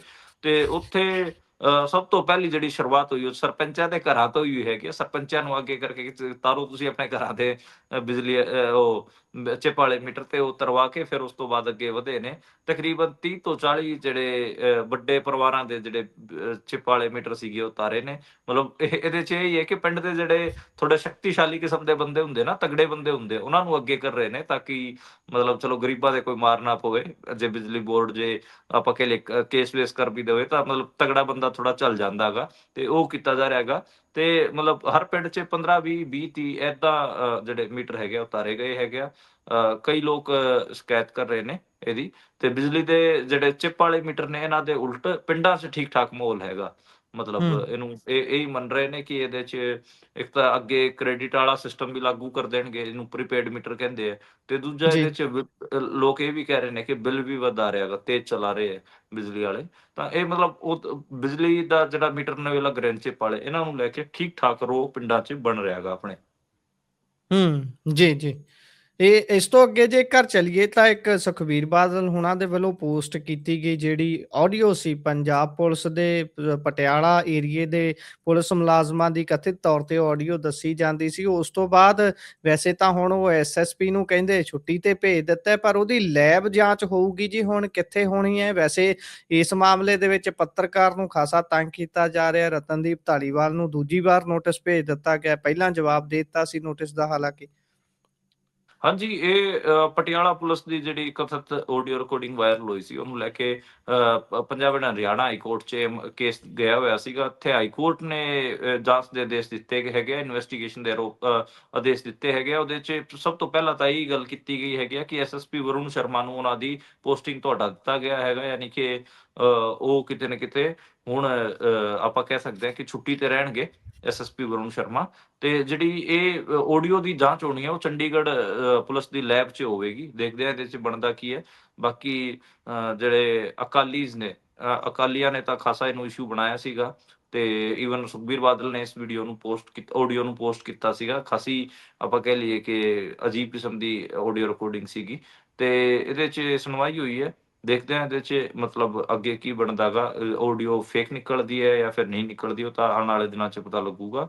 ਹਾਲਾਂਕਿ ਸੁਖਬੀਰ ਬਾਦਲ ਹੋਣਾ ਨੇ ਦਾਅਵਾ ਕੀਤਾ ਹੈਗਾ ਕਿ ਆਡੀਓ ਜਿਹੜੀ ਹੈ ਉਹ ਕੋਈ AI ਨਹੀਂ ਹੈ, ਇਹ ਪਟਿਆਲਾ ਪੁਲਿਸ ਦੀ ਆਡੀਓ ਹੈਗੀ ਆ। ਇਹਦੇ 'ਚ ਉਹਨਾਂ ਨੇ ਕਿਹਾ ਕਿ ਇਨਵੈਸਟੀਗੇਸ਼ਨ ਇੰਡੀਪੈਂਡੈਂਟ ਹੋਊਗੀ ਤਾਂ ਸਾਰਾ ਕੁਝ ਨਿਕਲ ਕੇ ਆ ਜਾਊਗਾ।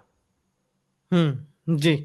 ਇਸ ਤੋਂ ਅੱਗੇ ਚੱਲਦੇ ਹਾਂ ਤਾਂ ਉਧਰ ਰਾਜਾ ਵੜਿੰਗ ਹੋਣੀ ਆਖਿਰਕਾਰ ਸਿੱਧੂ ਫੈਮਿਲੀ ਨੂੰ ਮੋੜਵੇਂ ਰੂਪ 'ਚ ਜਵਾਬ ਦੇ ਹੀ ਦਿੱਤਾ ਹੈ, ਕਿਉਂਕਿ ਮੈਡਮ ਸਿੱਧੂ ਹੁਣਾਂ ਦੇ ਵੱਲੋਂ ਤਿੱਖੇ ਨਿਸ਼ਾਨੇ ਲਾਏ ਗਏ ਸੀ ਜਦੋਂ ਸਸਪੈਂਡ ਹੋਏ ਸੀ। ਤੇ ਇਹ ਕਹਿ ਰਹੇ ਨੇ ਵੀ ਭਾਈ ਕਾਂਗਰਸ ਨੇ ਤੁਹਾਨੂੰ ਪਹਿਲਾਂ ਪ੍ਰਧਾਨ ਬਣਾਇਆ, ਉਸ ਤੋਂ ਪਹਿਲਾਂ ਮੰਤਰੀ ਵੀ ਬਣਾਇਆ ਸੀ, ਪਰ ਤੁਸੀਂ ਕੀਤਾ ਤਾਂ ਕੁਝ ਨਹੀਂ। ਉਦਾਂ ਤਾਂ ਕਾਂਗਰਸ 'ਚ ਫਿਰ ਇਹ ਵੀ ਦੱਸਦੇ ਪ੍ਰਧਾਨ ਸਾਹਿਬ ਕਿ ਕਿਹਨੇ ਕੀ ਕੁਝ ਕੀਤਾ। ਖੈਰ ਹੂੰ ਦੇਖੋ, ਮੈਂ ਨਵਜੋਤ ਸਿੱਧੂ ਦੀ ਇੱਕ ਗੱਲ ਤੇ ਪਹਿਰਾ ਦੇ ਸਕਦਾ ਹਾਂ। ਨਵਜੋਤ ਜੀ, ਸਿੱਧੂ ਦੀ ਪੋਲਿਟਿਕਸ ਤੇ ਮੈਂ ਪਹਿਰਾ ਨਹੀਂ ਦੇ ਸਕਦਾ ਬਤੌਰ ਪੱਤਰਕਾਰ। ਕਿਉਂ ਨਹੀਂ ਦੇ ਸਕਦਾ? ਉਹਦੇ ਕਈ ਸਾਰੇ ਰੀਜ਼ਨ ਨੇ। ਪਾਪੂਲਿਸਟ ਕਿਸਮ ਦੀ ਪੋਲਿਟਿਕਸ ਹੈ। ਨਾ ਉਹਨੂੰ ਜੀ, ਮੈਂ ਡਿਫੈਂਡ ਕਰ ਸਕਦਾ ਗਾ। ਉਹ ਬਹੁਤ ਸਾਰੀਆਂ ਦਿੱਕਤਾਂ ਰਹੀਆਂ ਨੇ। ਉਹ ਸਾਰੀਆਂ ਦਿੱਕਤਾਂ ਆਪਾਂ ਨੂੰ ਪਤਾ ਹੈ ਕਿ ਇੱਕ ਮਤਲਬ ਬੰਦਾ ਕੰਟੀਨਿਊ ਵੀ ਨਹੀਂ ਹੈ ਕਿ ਮਤਲਬ ਹਰ ਰੋਜ਼ ਪੋਲਿਟਿਕਸ ਕਰ ਰਿਹਾ ਹੋਵੇ, 365 ਦਿਨ ਪੋਲਿਟਿਕਸ ਕਰ ਰਿਹਾ ਹੋਵੇ, ਗਾਇਬ ਹੋ ਜਾਂਦਾ ਗਾ 2-4 ਮਹੀਨੇ। ਜਿਹੜੀ ਪੋਲੀਟੀਕਲ ਟੂਰਿਜ਼ਮ ਹੁੰਦਾ ਗਾ, ਉਸ ਕਿਸਮ ਦਾ ਸੈਲੀਬ੍ਰਿਟੀ ਜਿਹੜੀ ਪੋਲਿਟਿਕਸ ਹੁੰਦੀ ਹੈ, ਉਸ ਕਿਸਮ ਦੀ ਜੀ, ਪੋਲਿਟਿਕਸ ਕਰਨ ਦੀ ਕੋਸ਼ਿਸ਼ ਕਰਦਾ ਹੈਗਾ। ਤਾਂ ਇਸ ਕਰਕੇ ਉਹਦੀ ਪੋਲਿਟਿਕਸ ਨੂੰ ਡਿਫੈਂਡ ਨਹੀਂ ਕੀਤਾ ਜਾ ਸਕਦਾ। ਪਰ ਇੱਕ ਚੀਜ਼ ਮੈਂ ਕਿਉਂਕਿ ਪੰਜਾਬ ਨੂੰ ਕਵਰ ਕਰਦਾ ਰਿਹਾ ਗਾ, ਉਸ ਟਾਈਮ ਮੈਂ ਦਿੱਲੀ ਹੁੰਦਾ ਸੀਗਾ, ਦਿੱਲੀ ਤੋਂ ਮੈਂ ਪੰਜਾਬ ਕਵਰ ਕਰਦਾ ਹੁੰਦਾ ਸੀ। ਤੇ ਜਦੋਂ ਕਾਂਗਰਸ ਦੀ ਸਰਕਾਰ ਸੀ, ਉਦੋਂ ਮੈਂ ਇੱਕ ਗੱਲ ਨੋਟ ਕੀਤੀ ਸੀਗੀ ਕਿ ਜਿਹੜੇ ਇੰਟਰਨਲ ਮੀਟਿੰਗਾਂ 'ਚ ਕਰਪਸ਼ਨ ਦੀ ਜਿੰਨੀ ਵੀ ਗੱਲ ਚੱਕੀ ਜਾ ਰਹੀ ਸੀ, ਉਹ ਨਵਜੋਤ ਸਿੱਧੂ ਵੱਲੋਂ ਚੱਕੀ ਜਾ ਰਹੀ ਸੀਗੀ। ਤੇ ਖੈਰ ਇਹ ਜਿਹੜੇ ਨਵਜੋਤ ਸਿੱਧੂ ਦੇ ਉਲਟ ਜਾਂ ਨਵਜੋਤ ਕੌਰ ਸਿੱਧੂ ਦੇ ਉਲਟ ਲੱਗੇ ਹੋਏ ਨੇ ਲਗਾਤਾਰ, ਉਹ ਸਾਰੇ ਉਹ ਲੋਕ ਨੇ ਜਿਨ੍ਹਾਂ ਤੇ ਤੁਸੀਂ ਦੇਖੋ ਕਰਪਸ਼ਨ ਦੇ ਐਲੀਗੇਸ਼ਨਸ ਲੱਗੇ ਹੋਏ ਨੇ। ਸਾਰੇ ਉਹ ਉਲਟ ਬਿਆਨ ਦੇ ਰਹੇ ਨੇ। ਤਾਂ ਮਤਲਬ ਇਹਦੇ 'ਚ ਮੈਂ ਤਾਂ ਇੱਕ ਗੱਲ ਕਵਾਂਗਾ ਕਿ ਨਵਜੋਤ ਕੌਰ ਸਿੱਧੂ ਨੇ ਬੋਲਿਆ ਸੱਚ ਹੈਗਾ, ਪਰ ਪਾਰਟੀ ਜੀ, ਪੋਲਿਟਿਕਸ ਦੇ ਹਿਸਾਬ 'ਚ ਉਹ ਗਲਤ ਹੈਗਾ। ਉਹ ਇਨਡਿਸਿਪਲਿਨ ਹੈ। ਠੀਕ ਹੈ? ਤੇ ਖੈਰ ਉਹਦਾ ਐਕਸ਼ਨ ਦਾ ਰਿਐਕਸ਼ਨ ਤਾਂ ਹੁੰਦਾ ਹੀਗਾ। ਓਦਾਂ ਰਾਜਾ ਵੜਿੰਗ ਆਪ ਵੀ ਦੱਸਦਾ ਹੈ ਕਿ ਕਿਹਦਾ ਉਹ ਚੇਲਾ ਹੁੰਦਾ ਸੀਗਾ। ਪਹਿਲਾਂ ਆਪਾਂ ਜੀ, ਨੂੰ ਪਤਾ ਹੈ ਕਿ ਹਾਲਾਂਕਿ ਰਾਜੇ ਵੜਿੰਗ ਦੀ ਇੱਕ ਖਾਸੀਅਤ ਰਹੀ ਹੈ, ਉਹ ਜਿਹਦਾ ਵੀ ਚੇਲਾ ਹੁੰਦਾ ਰਿਹਾ ਹੈਗਾ, ਉਹਨੂੰ ਉਹ ਜ਼ਰੂਰ ਕ੍ਰੋਸ ਕਰਕੇ ਅੱਗੇ ਵਧਿਆ ਹੈਗਾ। ਪਹਿਲਾਂ ਜਗਮੀਤ ਬਰਾੜ ਦਾ ਹੁੰਦਾ ਸੀਗਾ, ਉਸ ਤੋਂ ਬਾਅਦ ਉਹਨੂੰ ਛੱਡ ਕੇ ਫਿਰ ਉਸਦਾ ਕੈਪਟਨ ਅਮਰਿੰਦਰ ਸਿੰਘ ਦਾ ਬਣਿਆ। ਕੈਪਟਨ ਅਮਰਿੰਦਰ ਸਿੰਘ ਨੂੰ ਛੱਡ ਕੇ ਫਿਰ ਹੁਣ ਇਸਦਾ ਨਵਜੋਤ ਸਿੱਧੂ ਦਾ ਰਿਹਾ, ਜਦੋਂ ਨਵਜੋਤ ਸਿੱਧੂ ਪ੍ਰਧਾਨ ਹੁੰਦਾ ਸੀਗਾ।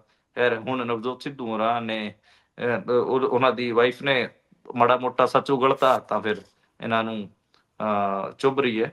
ਬਾਕੀ ਤਾਂ ਮਤਲਬ ਇਹੀ ਹੈ ਕਿ ਪੋਲਿਟਿਕਸ ਇਹਨਾਂ ਦੀ ਡਿਫੈਂਡ ਨਹੀਂ ਕੀਤੀ ਜਾ ਸਕਦੀ ਸਿੱਧੂ ਪਰਿਵਾਰ ਦੀ। ਜੀ, ਕਾਫੀ ਆਪਾਂ ਕਹਿ ਲਈਏ ਕਿ ਕੋਈ ਕੰਟੀਨਿਊ ਰਾਬਤਾ ਨਹੀਂ ਰਹਿੰਦਾ ਲੋਕਾਂ ਦਾ। ਸੈਲੀਬ੍ਰਿਟੀ ਕਿਸਮ ਦਾ ਸਟੇਟਸ ਇੰਜੋਏ ਕਰਦੇ ਨੇ, ਪੋਲੀਟੀਕਲ ਟੂਰਿਜ਼ਮ ਕਰਦੇ ਨੇ, ਉਹ ਸਾਰੀਆਂ ਗੱਲਾਂ ਨੇ। ਪਰ ਇੱਕ ਜੀ, ਗੱਲ ਮੈਂ ਜਿਹੜੀ ਉਹਨਾਂ ਦੀ ਉਸ ਫੈਮਿਲੀ ਦੀ ਮੈਂ ਜ਼ਰੂਰ ਹਾਈਲਾਈਟ ਕਰਨਾ ਚਾਹਾਂਗਾ ਕਿ ਬਤੌਰ ਪੋਲਿਟਿਕਸ ਕਵਰ ਕਰਦਿਆਂ ਮੈਂ ਇਹ ਦੇਖਿਆਗਾ, ਉਹ ਪਰਿਵਾਰ ਇਮਾਨਦਾਰ ਹੈ। ਉਹ ਜਿਹੜੇ ਨਵਜੋਤ ਸਿੱਧੂ ਮੇਰੇ 2021 ਦੀ ਉਹ ਮੀਟਿੰਗ ਕਦੇ ਨਹੀਂ ਮੈਨੂੰ ਭੁੱਲ ਸਕਦੀ, ਜਿਹੜੀ ਮੈਨੂੰ ਬਾਅਦ ਚ ਪਤਾ ਲੱਗੀ ਸੀਗੀ।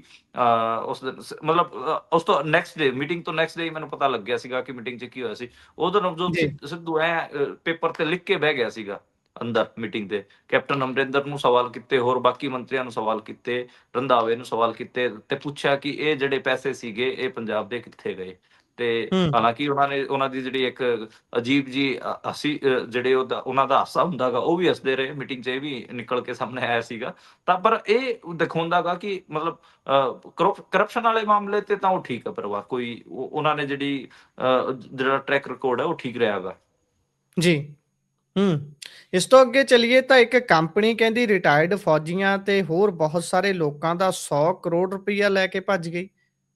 ਇਹ 4-5% ਦੇ ਵਿਆਜ ਦਾ ਲਾਲਚ ਦੇ ਕੇ ਜੀ, ਤੇ ਪੰਜਾਬ ਹਰਿਆਣੇ ਦੇ ਫੌਜੀਆਂ ਦਾ ਤੇ ਆਮ ਲੋਕਾਂ ਦਾ ਪੈਸਾ ਲੈ ਕੇ ਭੱਜੀ ਹੈ ਜੀ। ਇਹਦੇ 'ਚ ਜਿਹੜਾ ਸਲਮਾਨ ਖਾਨ ਦਾ ਭਰਾ ਹੈਗਾ ਅਰਬਾਜ਼ ਖਾਨ, ਉਹਨੂੰ ਇਸ ਕੰਪਨੀ ਨੇ ਆਪਣੇ ਪ੍ਰਮੋਸ਼ਨ ਵਾਸਤੇ 2023 'ਚ ਬੁਲਾਇਆ ਸੀਗਾ। ਇਹਦੀ ਦਿੱਕਤ ਕੀ ਹੈ ਦੇਖੋ ਜੀ, ਇੱਕ ਤਾਂ ਨਾ ਪਿੰਡਾਂ 'ਚ ਨਾ ਬਹੁਤ ਅਜੀਬ ਕਿਸਮ ਦਾ ਮਾਹੌਲ ਹੋ ਰੱਖਿਆ ਗਾ। ਜੀ, ਬੰਦੇ ਨਾ ਮਤਲਬ ਸਕੀਮ ਲਾਉਣ ਨੂੰ ਫਿਰ ਰਹੇ ਹੈਗੇ ਆ। ਜਿਹਦੇ ਕੋਲ ਵੀ 2 ਪੈਸੇ ਆ ਗਏ, ਉਹੀ ਇਹ ਸੋਚ ਰਿਹਾ ਹੈਗਾ ਕਿ ਮੈਂ ਇਹਨੂੰ ਡਬਲ ਕਿਵੇਂ ਕਰਾਂ। ਤੇ ਜਿਹੜੀ ਪੋਂਜੀ ਸਕੀਮਸ ਹੋ ਗਈਆਂ ਜਾਂ ਫਿਰ ਐਮਐਲਐਮ ਹੋ ਗਈਆਂ ਜਾਂ ਫਿਰ ਇਸ ਕਿਸਮ ਦੀਆਂ ਸਕੀਮਾਂ ਹੋ ਗਈਆਂ ਕਿ ਅਸੀਂ ਤੁਹਾਨੂੰ ਇੰਨਾ ਵਿਆਜ ਦੇ ਦਾਂਗੇ, ਓਨਾ ਵਿਆਜ ਦੇ ਦਾਂਗੇ, ਤੁਹਾਡੇ ਪੈਸੇ 6 ਮਹੀਨਿਆਂ 'ਚ ਡਬਲ ਕਰ ਦਾਂਗੇ। ਇਸ ਕਿਸਮ ਦੀ ਸਕੀਮਾਂ 'ਚ ਜਾ ਕੇ ਉਹ ਫਸ ਜਾਂਦੇ ਨੇ। ਈਵਨ ਜਿਹੜੇ ਪ੍ਰੋਪਰਟੀ ਦੇ ਡੀਲਰ ਹੈਗੇ ਆ, ਪ੍ਰੋਪਰਟੀ ਡੀਲਰ ਹੈਗੇ ਆ, ਉਹਨਾਂ ਦੇ ਚੱਕਰਾਂ 'ਚ ਵੀ ਫਸਦੇ ਨੇ। ਇਹਨਾਂ ਤਾਂ ਜਿਹੜੇ ਈਜ਼ੀ ਟਾਰਗੇਟ ਹੁੰਦੇ ਨੇ, ਉਹ ਰਿਟਾਇਰਡ ਫੌਜੀ ਜਾਂ ਰਿਟਾਇਰਡ ਮੁਲਾਜ਼ਮ ਹੁੰਦੇ ਨੇ। ਉਹ ਕਿਉਂ ਹੁੰਦੇ ਨੇ? ਜਦੋਂ ਵੀ ਕੋਈ ਫੌਜੀ ਹੈ, ਸਰਕਾਰੀ ਮੁਲਾਜ਼ਮ ਨੇ ਰਿਟਾਇਰ ਆਉਣਾ ਹੁੰਦਾ ਗਾ, ਉਹਦੇ ਘਰ ਦੇ ਗੇੜੇ ਕੱਢਣ ਲੱਗ ਜਾਂਦੇ ਨੇ ਏਜੰਟ। ਹੂੰ, ਉਹਨਾਂ ਨੂੰ ਪਤਾ ਹੁੰਦਾ ਗਾ ਕਿ 50-60 ਲੱਖ ਰੁਪਏ ਲੈ ਕੇ ਆਊਗਾ ਫੌਜੀ, ਤੇ ਉਹਨਾਂ 'ਚ ਉਹ 20-25-30 ਲੱਖ ਰੁਪਏ ਲਵਾ ਦਿੰਦੇ ਨੇ। ਬਾਅਦ 'ਚ ਉਹ ਫਿਰ ਤਿੱਤਰ-ਬਿੱਤਰ ਹੋ ਜਾਂਦੇ ਨੇ। ਤਾਂ ਇਹ ਮੈਨੂੰ ਲੱਗਦਾ ਗਾ। ਬਾਕੀ ਮਤਲਬ ਮੈਂ ਆਪ ਅੱਜ-ਕੱਲ੍ਹ ਪਿੰਡਾਂ 'ਚ ਖਾਸਾ ਮਹਿਸੂਸ ਕਰ ਰਿਹਾ ਗਾ ਕਿ ਮਤਲਬ ਪੈਸੇ ਕਮਾਉਣ ਦੀ ਜਿਹੜੀ ਭੁੱਖ ਹੈਗੀ ਆ, ਇਹ ਏਜੰਟਰੀ ਕਿਸਮ ਦੇ ਕੰਮ ਜਾਂ ਫਿਰ ਦਲਾਲੀ ਕਿਸਮ ਦੇ ਕੰਮ ਬਹੁਤ ਜ਼ਿਆਦਾ ਸ਼ੁਰੂ ਹੋ ਰੱਖੇ ਨੇ। ਮਤਲਬ ਉਹ ਪੁਰਾਣਾ ਸਮਾਂ ਨਹੀਂ ਰਿਹਾ ਕਿ ਪਿੰਡ ਦੇ ਲੋਕ ਸਿੱਧੇ ਹੁੰਦੇ ਸੀ, ਬਲੈਕ ਐਂਡ ਵਾਈਟ ਜ਼ਿੰਦਗੀ ਹੁੰਦੀ ਸੀ। ਉਹ ਸਮਾਂ ਨਹੀਂ ਰਿਹਾ ਹੈਗਾ। ਹੁਣ ਤਾਂ ਮਤਲਬ ਪੈਸੇ ਡਬਲ ਕਰਾ ਦਿਓ ਜੀ। ਇਹ ਹੁਣ ਤੇ ਇਹਦੇ 'ਚ ਦੇਖੋ ਜਿਹੜਾ ਹਮੇਸ਼ਾ ਫਰੋਡ ਕਿਹਦੇ ਨਾਲ ਹੁੰਦਾ? ਫਰੋਡ ਉਹਦੇ ਛੋਟੇ ਬੰਦਿਆਂ ਨਾਲ ਹੀ ਹੁੰਦਾ ਗਾ। ਇਹਦੇ 'ਚ ਜਿਹੜੀ ਜੀ, ਵੱਡੀ ਧਿਰ ਹੁੰਦੀ ਹੈ, ਉਹ ਹੀ ਜੇਤੂ ਰਹਿੰਦੀ ਹੈ। ਉਹ ਕਿਉਂਕਿ ਪੈਸੇ ਲੈ ਕੇ ਫਰਾਰ ਹੋ ਜਾਂਦੀ ਹੈਗੀ ਆ। ਹੁਣ ਇਹਦੇ 'ਚ ਜਿਹੜੇ ਜਿਹਨੇ ਲੋਕਾਂ ਨੇ ਪੈਸੇ ਪੈਸੇ ਇਕੱਠੇ ਕੀਤੇ ਹੈਗੇ ਆ, ਉਹਨਾਂ ਦੀ ਲੋਕੇਸ਼ਨਾਂ ਵੀ ਇੰਡੀਆ 'ਚ ਨਹੀਂ ਮਿਲ ਰਹੀਆਂ, ਤਾਂ ਮਤਲਬ ਉਹ ਜੀ। ਕਿੱਥੇ ਲੱਭਣੇ? ਤਾਂ ਇਹ ਮਤਲਬ ਪਿੰਡਾਂ 'ਚ ਇਹ ਜ਼ਰੂਰ ਥੋੜ੍ਹਾ ਹੁਣ ਖਾਸਾ ਮਾੜਾ ਟਾਈਮ ਹੈ, ਕਿਸੇ ਨੂੰ ਪੈਸੇ ਹੂੰ, ਦੇਣ ਦਾ ਟਾਈਮ ਨਹੀਂ ਹੈਗਾ, ਖਾਸੀਆਂ ਸਕੀਮਾਂ ਲਾ ਕੇ ਲੋਕ ਇੱਕ ਦੂਜੇ ਦੇ ਪੈਸੇ ਮਾਰ ਰਹੇ ਨੇ। ਹੂੰ। ਚੰਡੀਗੜ੍ਹ ਦੀ ਗੱਲ ਅੰਤ 'ਚ ਕਰ ਲੈਂਦੇ ਆ। ਪਹਿਲਾਂ ਕਹਿੰਦੇ ਵੀ ਟੋਟਲੀ ਸਲਮ ਫ੍ਰੀ ਹੋ ਗਿਆ ਚੰਡੀਗੜ੍ਹ, ਤੇ ਹੁਣ ਕੁੱਤਿਆਂ ਦੇ ਲਈ ਵੀ ਜਗ੍ਹਾ ਸਪੌਟ ਨਿਰਧਾਰਤ ਕਰਤਾ ਕਹਿੰਦੇ, ਵੀ ਹਾਂਜੀ ਕੁੱਤਿਆਂ ਨੂੰ 200 ਕਿੱਥੇ ਖਿਲਾਇਆ-ਪਿਲਾਇਆ ਜਾ ਸਕਦਾ ਹੈ। ਇਹ ਥੋੜ੍ਹੀ ਅਜੀਬ ਖਬਰ ਹੈ ਉਹ ਤਾਂ, ਕਿ ਆਪਾਂ ਜੀ, ਕਿਵੇਂ 2-4 ਜਾਨਵਰ ਆਪਣੇ ਨਾਲ ਬਚੇ ਸੀਗੇ, ਕਿ ਜੀ। ਜਿਹੜੇ ਜਿਨ੍ਹਾਂ ਨੇ ਆਪਣੇ ਨਾਲ ਰਹਿਣਾ ਸਿੱਖ ਲਿਆ ਸੀਗਾ। ਆਪਾਂ ਹੁਣ ਹੂੰ, ਉਹਨਾਂ ਨੂੰ ਵੀ ਕਿਤੇ ਨਾ ਕਿਤੇ ਬਾਹਰ ਕਰਨ ਤੇ ਲੱਗੇ ਹੋਏ ਹੈਗੇ ਆ। ਜੇ ਮੈਂ ਉਂਗਲਾਂ ਤੇ ਗਿਣਨੇ ਹੋਣ ਜਿਹੜੇ ਜਾਨਵਰ ਆਪਣੇ ਨਾਲ ਜਿਨ੍ਹਾਂ ਨੇ ਰਹਿਣਾ ਚੁਣਿਆ ਆਦਮੀਆਂ ਨਾਲ, ਮਨੁੱਖ ਨਾਲ, ਤੇ ਉਹਦੇ 'ਚ ਦੇਖੋ ਘੋੜਿਆਂ ਤੋਂ ਲੈ ਕੇ ਡੰਗਰਾਂ ਤੋਂ ਲੈ ਕੇ ਗਾਂ, ਮੱਝ ਤੇ ਕੁੱਤੇ, ਘੋੜੇ, ਇਹ 7-8 ਜਾਨਵਰ ਸੀ, ਊਂਟ ਵੀ ਕਿਤੇ-ਕਿਤੇ, ਤੇ 7-8 ਜੀ, ਜਾਨਵਰ ਸੀ ਜਿਨ੍ਹਾਂ ਨੇ ਰਹਿਣਾ ਚੁਣਿਆ। ਆਪਾਂ ਨੂੰ ਪਤਾ ਹੈ ਕਿ ਹੂੰ, ਊਂਟ ਬਾਹਰ ਕਰ ਦਿੱਤਾ ਆਪਾਂ ਸਾਰਿਆਂ ਨੇ, ਜੀ, ਘੋੜੇ ਜੀ, ਬਾਹਰ ਜੀ, ਹੋ ਚੁੱਕੇ ਹੈਗੇ ਆ। ਉਹ ਹੁਣ ਸ਼ੌਕੀਆ ਤੌਰ ਤੇ ਹੀ ਰਹਿ ਗਏ ਹੈਗੇ ਆ, ਓਦਾਂ ਆਮ ਜਨਜੀਵਨ ਤੇ ਮੱਝਾਂ, ਗਾਈਆਂ ਦਾ ਵੀ ਮਤਲਬ ਮਾੜਾ ਹੀ ਹਾਲ ਹੈ, ਉਹ ਆਪਾਂ ਨੂੰ ਪਤਾ ਹੈ। ਸ਼ਹਿਰਾਂ 'ਚ ਤਾਂ ਉਹਨਾਂ ਨੂੰ ਮਤਲਬ ਚੰਡੀਗੜ੍ਹ 'ਚ ਤਾਂ ਖੈਰ ਮੱਝਾਂ, ਗਾਈਆਂ ਪਾਲ ਹੀ ਨਹੀਂ ਸਕਦੇ, ਰੱਖ ਹੀ ਨਹੀਂ ਜੀ, ਸਕਦੇ। ਹੂੰ, ਤੇ ਕੁੱਤਿਆਂ ਦੇ ਪਿੱਛੇ ਪਏ ਹੋਏ ਨੇ। ਹੁਣ ਕੁੱਤਿਆਂ ਦੀ ਸਟੀਲਾਈਜੇਸ਼ਨ ਵੀ ਚੱਲ ਰਹੀ ਹੈ, ਤੇ ਕੁੱਤਿਆਂ ਦੇ ਪੁਆਇੰਟ ਫਿਕਸ ਕਰ ਦਿੱਤੇ ਹੈਗੇ ਆ।